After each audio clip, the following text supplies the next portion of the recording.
Hey, this is Lee Burton with Functional Movement Systems. I'm here having a conversation with Darren Krein, the head strength and conditioning coach for the Miami Dolphins. Darren, thanks for agreeing to come in and talk to us a little bit today about some of the stuff you're doing. I appreciate you guys having me. Darren, I saw you a couple of weeks ago at the Combine. Gray and I are fortunate enough to be there, and we had a dinner with all the other street coaches, and you were honored as NFL Street Coach of the Year. And you know, I've seen a couple of these little honors go out, but I think this one's probably a little bit more special in my opinion because it was voted on by your peers. I mean, that had to be just a tremendous honor. Well, you hit the nail on the head in the sense that you talked about it being a peer-voted award, and to me that means a whole lot more. I think sometimes we get caught up in the awards based on, you know, hey, your team won the Super Bowl, or hey, your team did really well, so we're going to give you an award. But this is one where, you know, other guys, you know, think highly enough of me to vote for me. And so it really was an honor, and to be honest with you, I'm really humbled by it, and I appreciate all those guys. I think there's a lot of great strength coaches in the NFL. I think they all do a great job, and it's just fortunate that I was the one that they picked this year. But it means a lot to me, and it's something that I'll always cherish and look back at, you know, fondly. And going and talking about the Combine, Darren, a couple things. Give me kind of your perspective. I mean, you've been doing this so long. I mean, going on your 15th year now. What are some of the things that you think were important, but maybe not now, some things that maybe we need to focus on a little bit more? You know what, to be honest with you, I think that when I was a player and I went to the Combine, I think it was a little bit different in the sense that it was more about the medical and, yeah, you bench press, yeah, you ran.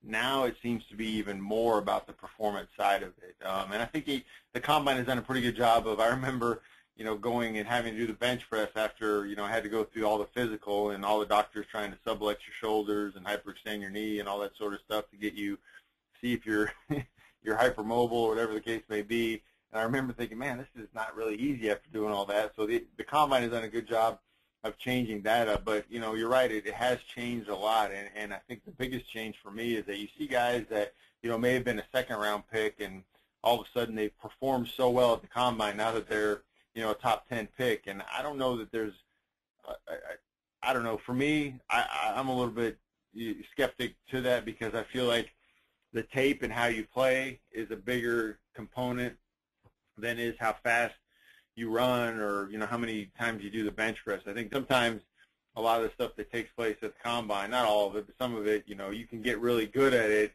and it doesn't always relate to football, which is the thing that kind of throws me off a little bit. And kind of switching gears a little bit, Darren, how do you determine how you rank and prioritize what's important, what's going to help them translate to get them ready to play on the field? Well, I think we take a look at, first and foremost, like what is asked of an athlete. And obviously, you know, on the professional level, the athlete is asked to be explosive, is asked to be very powerful in the things that he's doing, asked to be strong, asked to have endurance. You know, one of our big focal points is just trying to keep guys healthy, and so we call it durable, being a durable athlete, and we want guys that are willing to, you know, do maybe some things that they haven't done or warm up a certain way because it's going to activate, you know, the muscles the way that we want them to activate that generally aren't activated. There's, you know, there's a few quirky things that we do, but, you know, for the most part, our goal is to help you to be injury-free during the season. That's not always going to happen, but we take a lot of, we look a lot at soft tissue injuries, and we see a lot of those. You know, it's one or two things. It's either overreaching, overtraining, or it's just the guy's not ready, you know, from a physical standpoint when he's out there practicing. Or, you know, I guess to add another one to it is that, you know, there's an asymmetry or something that we should have picked up through the screen or through some of the movements that we're doing with the guy that we need to clean up in order to help him. So, and the big question Gray and I get all the time is, how do I put the movement screen to what I'm doing? Give me a sense of how you kind of work, because obviously you screen your guys, and that's part of what you guys do. Obviously, it's not the whole thing, and that's one thing I want to make clear. It's not everything you're doing, but it's a part. Yeah. I mean, how do you work, and how do you try to be as efficient as possible, knowing that you're always going to be limited with how much time you have, even at your level? I mean, these guys are in meetings, they're in and out. I mean, how do you work all that in? You know, we try to put the onus a lot on the player.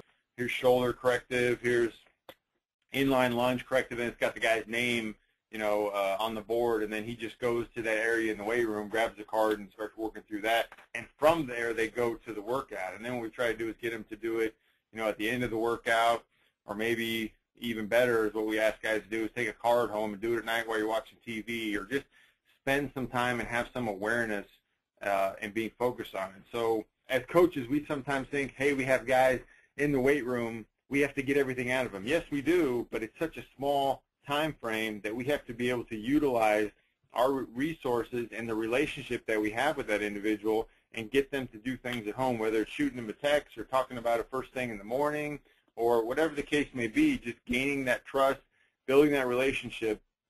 And then, the greatest part about that is when you do that, players know that you genuinely care about them. That's perfect. That's great, Darren.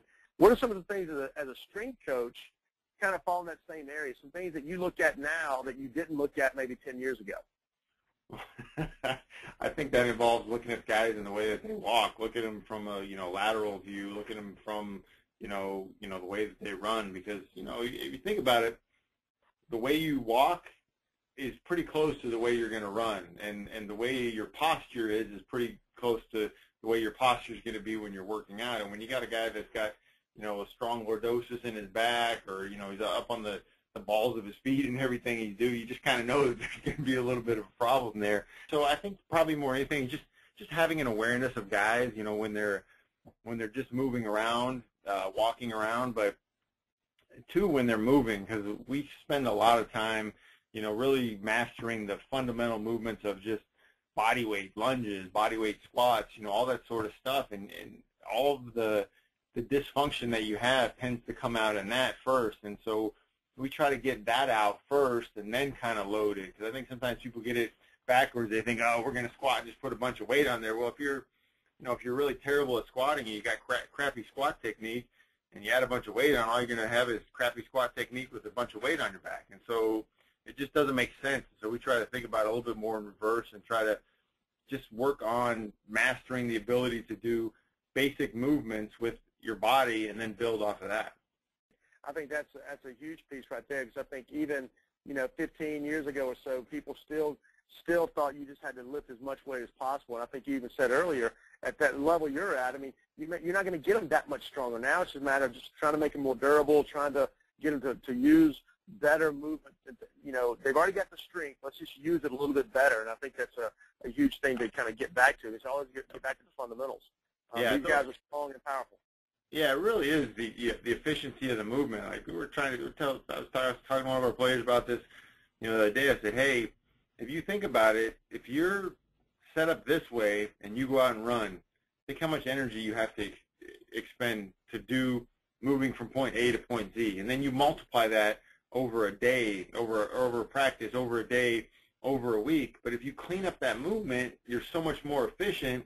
It's easier to move. You're wasting so much less energy, and you just don't feel as tired at the end of the day. And it's the same thing kind of going to a fourth quarter. If I've saved up, some of my energy, not saved up, but haven't used as much energy on the game and have more kind of going into the end of the game, there's a better chance that we're going to be able to win that game. And so efficiency of movement is probably a good, thing to, be thinking about as well, because kind of going back to the walk, if a guy's not efficient when he's walking, he's probably not going to be efficient when he's running. And so those are all type of things that, can be cleaned up. But part of it, and this is what guys don't always get, is that there has to be that awareness, and kind of going back to the investment in yourself, you got to be willing to change a little bit within that investment.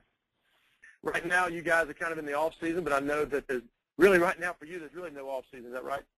Yeah, it keeps going around, and from a professional standpoint, I feel like we're always trying to go out and do other things. I'm doing a mentorship program in 2 weeks, and so I think as coaches too, and that'd be another thing to maybe just say to young strength coaches, is don't ever overlook the fact of learning more. Like, I've been doing this a long time, and I'm in the process of finishing up my master's, and I'm always willing to learn something else. I don't feel like I know everything. I feel like I'm a work in progress, so to speak, and I'm always trying to, get new training techniques or new recovery techniques, whatever the case may be. I'm not always maybe going to do them, but I feel like it benefits me to know and to understand what it is and why I won't use it or why I will use it than to not know it at all.